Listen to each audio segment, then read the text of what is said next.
Welcome dear रॉकर्ट्स। आज की movie देखते वक्त ध्यान रहे कि एक पल के लिए भी आपका ध्यान कहीं और न जाए, वरना मूवी की इंपॉर्टेंट ट्विस्ट आप मिस कर देंगे। दरअसल इस मूवी में आप आखिर तक क्लाइमैक्स को गैस नहीं कर पाएंगे, इसलिए एंड तक जरूर देखेगा। तो चलिए जल्द ही देखते हैं ये मिस्ट्री मूवी जिसका नाम है नाइव्स आउट। मूवी की शुरुआत में हार्लन नाम के क्राइम नोवेलिस्ट का पोर्ट्रेट दिखाते हैं। हार्लन एक बहुत ही फेमस और धनवान राइटर है। उसने अपनी फैमिली के साथ मिलकर अपना 85th बर्थडे सेलिब्रेट किया था, लेकिन उसके अगले ही दिन फ्रान नाम की हाउसकीपर देखती है कि किसी ने हार्लन की गर्दन काटकर हत्या कर दी है। अब पुलिस आकर छानबीन करके इस नतीजे पर पहुंचती है कि ये कत्ल नहीं खुदकुशी है। लेकिन वहां पर एक प्राइवेट डिटेक्टिव आता है जिसका नाम है बेनोइट ब्लैंक। उसे किसी ने एक मोटी रकम भेजकर इस केस को इन्वेस्टिगेट करने को कहा है। पुलिस भी उसका साथ देने का फैसला करती है, लेकिन बेनोइट नहीं जानता कि उसे पैसे किसने भेजे। खैर, अब बेनोइट पुलिस के साथ मिलकर हार्लन की फैमिली के हर मेंबर से बात करता है और बातचीत में उसको पता चलता है कि हार्लन के अपने परिवार के साथ उतनी अच्छी रिलेशनशिप नहीं थी। हर कोई फिर अपना अपना वर्जन बताता है और पुलिस भी उन पर विश्वास कर लेती है। दरअसल हार्लन ने अपना बेटा, बेटी, बहू, दामाद, पोते वगैरह की गलतियां पकड़ ली थी और उन्हें वार्न भी किया था, लेकिन ये सभी लोग पुलिस को इस बारे में कुछ नहीं बताते और सिर्फ अपनी तारीफ करते हैं कि हम तो उनके साथ ऐसे रहते थे वैसे रहते थे। और यह है हार्लन का दामाद रिचर्ड। इसका एक औरत के साथ अफेयर चल रहा है और हार्लन ने उसे खुद वार्न किया था कि तुम खुद मेरी बेटी लिंडा को सच बता दो और उससे माफी मांगो, वरना मैं ये लेटर उसे दे दूंगा जिसमें तुम्हारे अफेयर के बारे में मैंने सब कुछ लिखा हुआ है। आगे पता चलता है कि हार्लन का बड़ा बेटा मर चुका है, लेकिन हार्लन उसकी पत्नी जॉनी और उसकी बेटी का खर्चा खुद उठा रहा था। हार्लन हर महीने जॉनी की बेटी की कॉलेज फीस को डायरेक्ट कॉलेज को क्रेडिट कर देता था, लेकिन जॉनी ने कॉलेज फीस के नाम पर एक्स्ट्रा बिल्स बनाए और हार्लन की मैनेजर से हर महीने पैसे लूटे थे। हार्लन को इसका भी पता चल गया और उसने जॉनी को डांटा कि ये आखिरी चेक है, इसके बाद मैं तुम्हें और तुम्हारी बेटी को फूटी कौड़ी तक नहीं दूंगा। यह है हार्लन का दूसरा बेटा वॉल्ट, जो कि हार्लन की पब्लिशिंग कंपनी को संभालता है,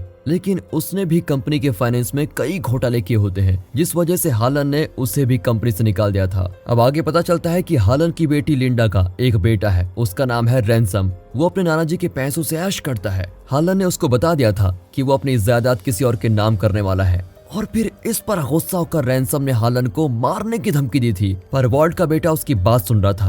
वो पुलिस को बता देता है कि रैनसम भैया ने दादाजी को धमकी दी थी। अब डिटेक्टिव बेनोइट इनकी स्टेटमेंट्स तो ले लेता है, लेकिन वो इतनी आसानी से उन पर विश्वास नहीं करना चाहता। अब घर के सभी लोग बताते हैं कि हार्लन को कुछ हेल्थ इश्यूज थे, जिसकी वजह से उन्होंने एक नर्स को हायर किया था जो रोज आकर हार्लन का ख्याल रखती थी और उन्हें रोज रात को एक इंजेक्शन लगाती थी। अब बेनोइट उस नर्स को बुला भेजता है और इस नर्स का नाम है मार्टा। बेनोइट कहता है कि मुझे एक बात समझ में नहीं आ रही है, इस परिवार के सभी सदस्यों को हार्लन के मरने से कोई ना कोई फायदा जरूर है, इसलिए मैं उनकी बातों पर विश्वास नहीं करना चाहता, पर मैं तुम पर विश्वास कर सकता हूँ क्योंकि तुमने बड़ी मेहनत से हार्लन की सेवा की थी और उसकी मौत से तुम्हें कोई फायदा नहीं होगा। ये कहकर वो मार्टा से कुछ सवाल जवाब पूछता है और वो हर सवाल का आधा अधूरा जवाब देती रहती है। तभी फ्लैशबैक में दिखाते हैं कि बर्थडे की रात को सोने से पहले हार्लन ने मार्टा के साथ बोर्ड गेम्स खेलने की जिद की थी।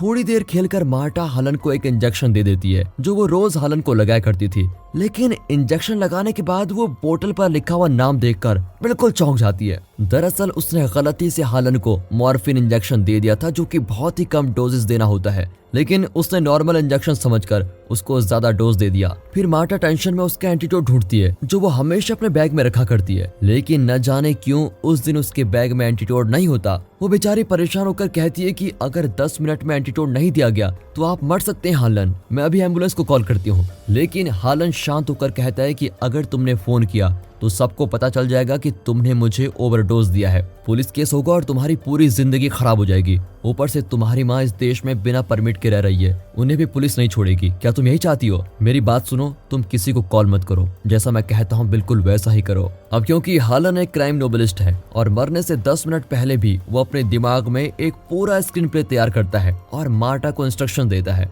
उसी के मुताबिक मार्टा भी काम करती है, लेकिन हार्लन की माँ जो बहुत बूढ़ी है वो मार्टा को दीवार से नीचे आते हुए देख लेती है और उसको रोककर पूछती है कि अरे बेटा रैनसम, तुम इतनी जल्दी वापस आ गए क्या? दरअसल उम्र की वजह से वो ठीक से देख नहीं पाती और मार्टा को अपना पोता रैनसम समझ बैठती है। और अब प्रेजेंट में आते हैं, लेकिन मार्टा ये सब कुछ सोच रही होती है। वो बेनोइट को ये कोई भी बात नहीं बताती कुछ देर बाद वो रेस्टरूम जाना चाहती है, वहाँ वो उल्टी करने लगती है। तब हमें पता चलता है कि मार्टा को ये अजीब बीमारी है, वो जब भी झूठ बोलती है तो तुरंत उल्टी कर देती है। वैसे दोस्तों मेरा ख्याल है कि ये बीमारी सबको होनी चाहिए, झूठ बोला उल्टी हुई और तुरंत पकड़े गए। सोचिए हमारे पॉलिटिशियंस का क्या हाल होगा, वो दिन भर उल्टी ही करते रहेंगे। खैर छोड़िए, हंसी आ गई ना आपको, चलिए कहानी में वापस आओ। अब हालन का फ्यूनरल का दिन आता है, लेकिन उस दिन भी रैनसम नहीं आता।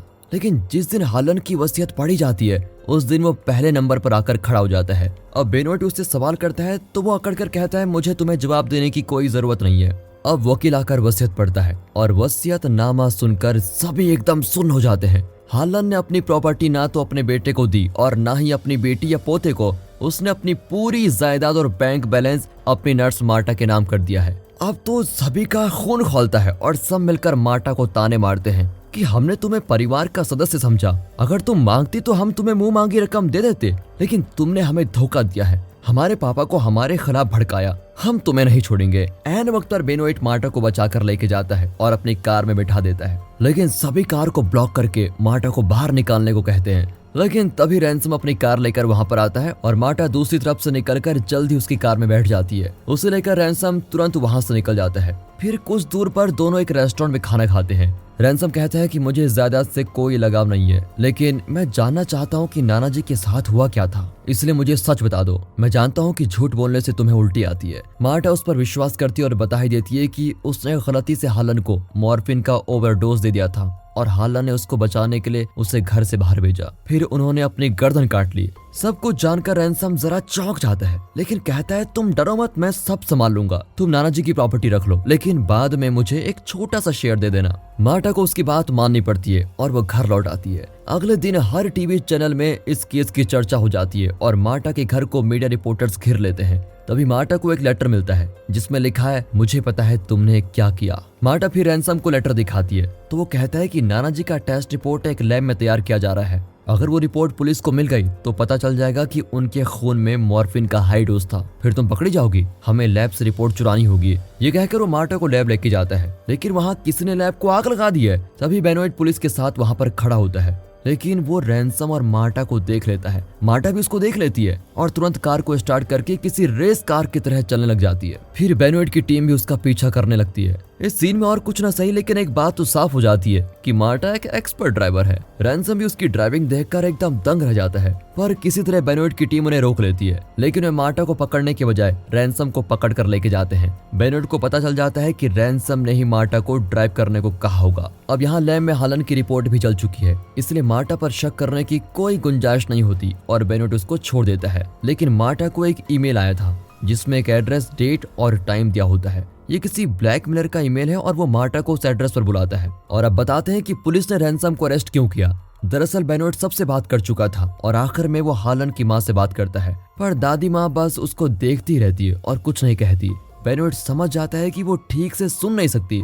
वो दादी माँ के साथ बड़ी मेहनत करता है और तब जाकर वो कहती है कि मैंने रैनसम को दीवार से नीचे उतरते हुए देखा था, इसलिए पुलिस को शक हुआ कि शायद रैनसम ने हालन का खून किया है। अब ईमेल में दी गई तारीख पर मार्टा उस एड्रेस की ओर निकल पड़ती है, पर बेनोइट भी उसके साथ होता है और मार्टा उसको कुछ बताना नहीं चाहती। वो रास्ते में गाड़ी रोक कर कहती है कि मुझे एक छोटा सा काम है। बेनोइट भी उसको जाने देता है और कहता है कि ठीक है, जल्द लौट आना, मैं यहाँ पर वेट करूंगा। अब मार्टा एक रेस्टोरेंट के अंदर घुसती है और पीछे के दरवाजे से उस एड्रेस पर पहुंच जाती है। वहाँ हालन की हाउसकीपर फरान फर्श पर पड़ी होती है, उसे मॉर्फिन का ओवरडोज दिया होता है। इतना ही नहीं, मार्टा को हालन की जिस मेडिकल रिपोर्ट की तलाश थी वो भी वहीं पर पड़ी होती है, लेकिन मार्टा रिपोर्ट लेकर वहां से नहीं भागती, बल्कि फरान को बचाने की कोशिश करती है। वो उसे ब्रीथ कराने की कोशिश करती है और खुद ही पुलिस और एम्बुलेंस को कॉल करती है। वो ऐसे एक इंसान को मरने के लिए कभी नहीं छोड़ सकती। हालांकि अगर वो पकड़ी गई तो पुलिस को यकीन हो जाएगा कि इस तरह उसने हालन को भी मार डाला होगा। पर यहाँ पर तो वो एक मामूली इंसान की तरह नहीं बल्कि एक सच्ची नर्स की तरह सोचती है और फरान को एम्बुलेंस में हॉस्पिटल लेके जाती है। फिर वो बेनोइट को भी पूरा सच बता देती है और ब्लड रिपोर्ट भी उसके हवाले कर देती है।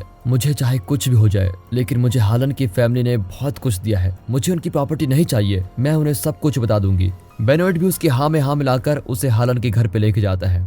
फिर मार्टा उन सबसे माफी मांगती है और सच बताने जाती है कि अचानक बेनोइट उसको घसीट कर दूसरे कमरे में लेके जाता है। कुछ देर में पुलिस रैंसम को भी वहाँ पर लेके आती है। बेनोइट उस कमरे को लॉक कर देता है। दरअसल इस केस की शुरुआत से बेनोइट के दिमाग में एक पेचीदा सवाल था और वो ये है कि ऐसा कौन हो सकता है जो उसे इतने सारे पैसे देकर हालन के कत्ल का इन्वेस्टिगेशन करवा रहा है। लेकिन अब उसे अपने इस सवाल का जवाब मिल गया है। बोलो रैंसम, तुमने ही मुझे पैसे भेजे थे ना? तुम इस केस को इन्वेस्टिगेट क्यों कराना चाहते थे? सच बताओ। अब रैंसम का चेहरा एकदम उतर जाता है। वो चौंक जाता है कि बेनोइट को कैसे पता चला। तब बेनोइट मार्टा और पुलिस को बताता है कि बर्थडे की रात को रैंसम हालन से मिलने आया था और उनकी प्रॉपर्टी में हिस्सा मांग रहा था, लेकिन हालन ने उसकी बातों से तंग आकर बता दिया कि मैं अपनी सारी जायदाद मेरी नर्स मार्टा के नाम करने जा रहा हूँ। ये पैसा ही है जो तुम सबको बिगाड़ रहा है। जब पैसे नहीं रहेंगे तो तुम सब मेहनत करोगे और अच्छी जिंदगी जियोगे। रैंसम ये कैसे बर्दाश्त कर पाता कि प्रॉपर्टी उसे ना मिलकर एक नर्स को मिल रही है जो सिर्फ इस घर की नौकर है। तब उसने एक प्लान बनाया। पार्टी के बाद वो अपनी कार में बाहर गया, लेकिन कुछ ही दूर पर अपनी कार रोक दी।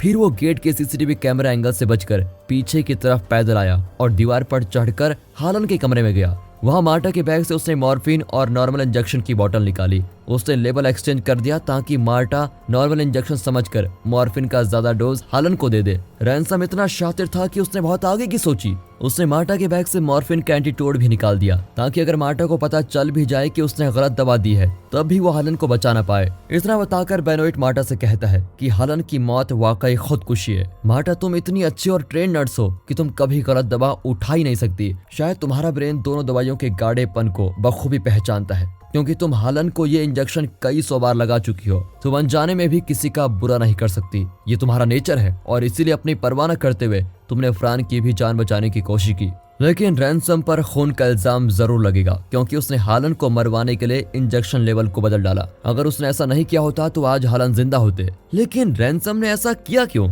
दरअसल उसे पता चल गया था कि हालन अपनी जायदाद मार्टा को देने वाला है और वहाँ की कानून के अनुसार अगर मार्टा को जायदाद मिल भी जाती और फिर पता चलता कि उसने जायदाद के मालिक का खून किया है तो खूनी को विक्टिम की जायदाद कभी नहीं मिलती और विक्टिम की फैमिली को प्रॉपर्टी का इक्वल शेयर मिलेगा। रैंसम ये कानून बखूबी जानता था, इसलिए उसने मार्टा को खूनी ठहराने की पूरी कोशिश की थी। लेकिन शुरू में जब पुलिस ने इसे खुदकुशी बताकर केस बंद करने की कोशिश की तो रैंसम घबरा गया कि उसका प्लान तो फ्लॉप हो गया। इसीलिए इस खुदकुशी को कत्ल का केस बनाने के लिए उसने बेनोइट को इस केस में इन्वॉल्व करवाया और उसको बहुत बड़ी रकम भेजी। ठीक है, ये बात तो पता चल गई, लेकिन मार्टा को ब्लैकमेल लेटर किसने भेजा था? दरअसल हालन के फ्यूनरल वाले दिन सभी चर्च में थे और हाउसकीपर फ्रान घर पर अकेली थी। तभी रैंसम छुपकर हालन के कमरे में गया और उसने मेडिसिन लेवल को ठीक करने की कोशिश की ताकि पुलिस को शक न हो।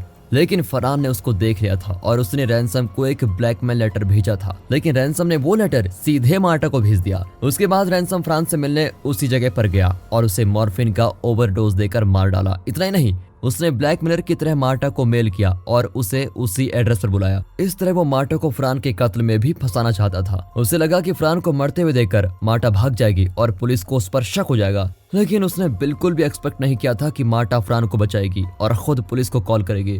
रैंसम की ये कैलकुलेशन बिल्कुल गलत निकली, पर अब रैंसम अकड़कर कहता है कि ये सब मैंने ही किया है, इसका तुम्हारे पास क्या सबूत है? और तभी मार्टा को हॉस्पिटल से कॉल आता है। मार्टा की बातों से पता चलता है कि फ्रान बच गई और वो हॉस्पिटल में पुलिस को अपना स्टेटमेंट दे रही है। ये सुनकर तो रैंसम को बड़ा गुस्सा आता है और वो अकड़कर मार्टा को डांटने लगता है। फिर वो जोश में आकर सच बता देता है कि हाँ, मैंने ही नानाजी का इंजेक्शन लेवल बदला था और मैंने ही फ्रान को भी ओवरडोज दिया, पर तुम होती कौन हो हमारी ज्यादा धड़पने वाली? इस तरह वो खुद सब कुछ कबूल कर लेता है। एक पुलिस ऑफिसर उसकी सारी बातें सबूत के तौर पर रिकॉर्ड करता है और तभी अचानक मार्टा रैंसम के मुंह पर उल्टी कर देती है। मतलब वो झूठ बोल रही थी। दरअसल हॉस्पिटल से कॉल आया था कि फ्रान मर चुकी है। ओह, ये बात है, पर रैंसम का मुंह खुलवाने के लिए उसने झूठ बोला था। ये जानकर तो रैंसम और आग बबूला हो जाता है और वहाँ सजाए हुए चाकुओं में से एक चाकू निकालकर सीधे मार्टा की छाती में घुसा देता है। लेकिन मार्टा तो बिल्कुल ठीक है। दरअसल ये डेकोरेशन के लिए रखा हुआ डमी नाइफ है। रैंसम का तो सर ही फिर जाता है और वो बार बार चाकू चलाता है, लेकिन मार्टा नहीं मरती। फिर क्या, पुलिस रैंसम को अरेस्ट कर लेती है। आखिर में घर के सभी सदस्य अपना बोरिया बिस्तर बांधकर